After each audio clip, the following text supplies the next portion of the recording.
मुदाकरार्थमोदकं सदा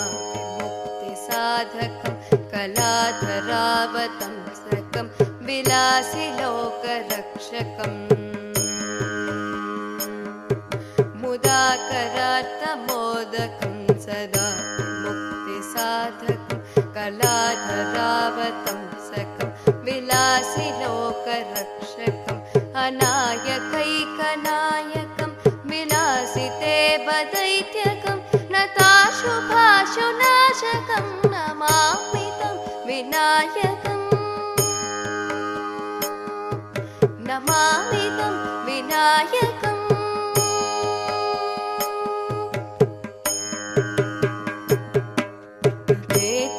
वेतरातिभीकरं नमो तारकभास्वरं नमः सुरारिनिर्जरं नतादिकापदुद्धरं नतेतरातिभीकरं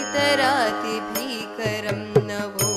तारकभास्वरं नमः सुरारिनिर्जरं नतादिकापदुद्धरं सुरेश्वरं निधीश्वरं गजेश्वरं गणेश्वरं महेश्वरं त्वमाश्रये परात्परं निरन्तरम्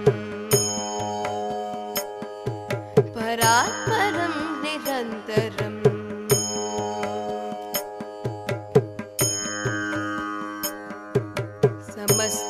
समस्तलोकशङ्करं निरस्तदैत्यकुञ्जरं दरेदरोदरं वरं वरे भवत्रमक्षरं समस्तलोकशङ्करं निरस्तदैत्यकुञ्जरं दरेदरोदरं वरं वरे भवत्रमक्षरं कृपाकरं क्षमाकरं मुदाकरं यशस्करं मनस्करं नमस्कृतं नमस्करोमि भास्वरम्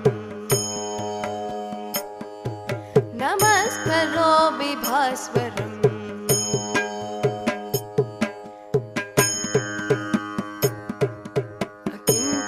अकिञ्चनातिमार्जनं चिरन्तनोक्तिभाजनं पुरारिपूर्वनन्दनं सुरारिगर्वचर्वणम् अकिञ्चनातिमार्जनं चिरन्तनोक्तिभाजनं पुरारिपूर्वनन्दनं सुरारिगर्वचर्वणं प्रपञ्चनाशभीषणं धनञ्जयातिभूषणं कपोलदानवारणं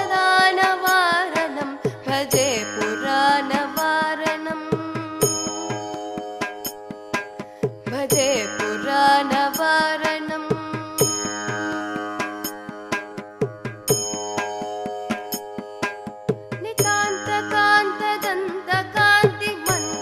नितान्तकान्तदन्तकान्तिमन्तकान्तकात्मजं अचिन्त्यरूपमन्तहीनमन्तराय कृन्तनं नितान्तकान्तदन्तकान्तिमन्तकात्मजं अचिन्त्यरूपमन्तहीनमन्तराय कृन्तनं हृदन्तरे निरन्तरं वसन्तमेव योगिनं तमेकदं तमेव तं विचिन्तयामि सन्ततम्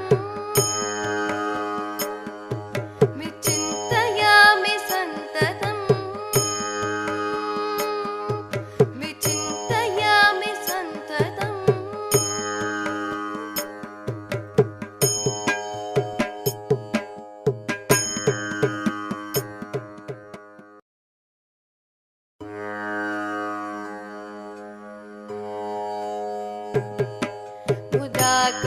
मुदाकरार्थमोदकं सदा मुक्तिसाधकं कलाधरावतं सकं विलासिलोकरक्षकम् मुदाकरार्थमोदकं सदा मुक्तिसाधकं कलाधरावतं सकं विलासिलोकरक्षकम् अनायकैकनायकं विलासिते वदैत्यकं नताशुभाशुनाशकं नमामि तं विनायकम् नमामि तं विनायकम्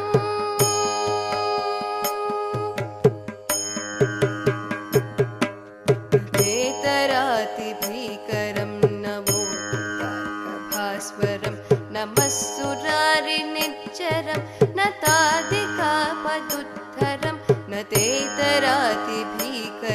नवोदितार्कभास्वरं नमः सुरारिनिर्जरं न तादिकापदुत्थरं सुरेश्वरं निधीश्वरं गजेश्वरं गणेश्वरं महेश्वरं त्वमाश्रये परात्परं निरन्तरम् परात्परं निरन्तरम्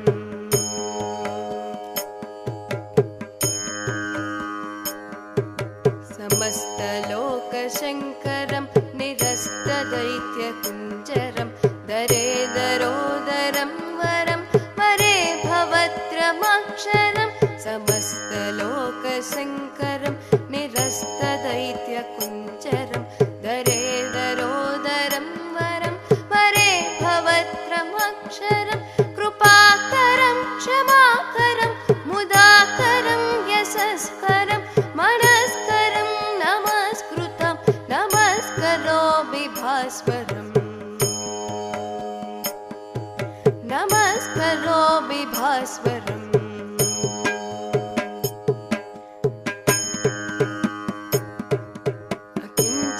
अकिञ्चनातिमार्जनं चिरन्तनोक्तिभाजनं पुरारिपूर्वनन्दनं सुरारिगर्वचर्वणम् अकिञ्चनातिमार्जनं चिरन्तनोक्तिभाजनं पुरारिपूर्वनन्दनं सुरारिगर्वचर्वणं प्रपञ्चनाशभीषणं धनञ्जयातिभूषणं कपोलदानवारणं भजे पुराणवारणम् भजे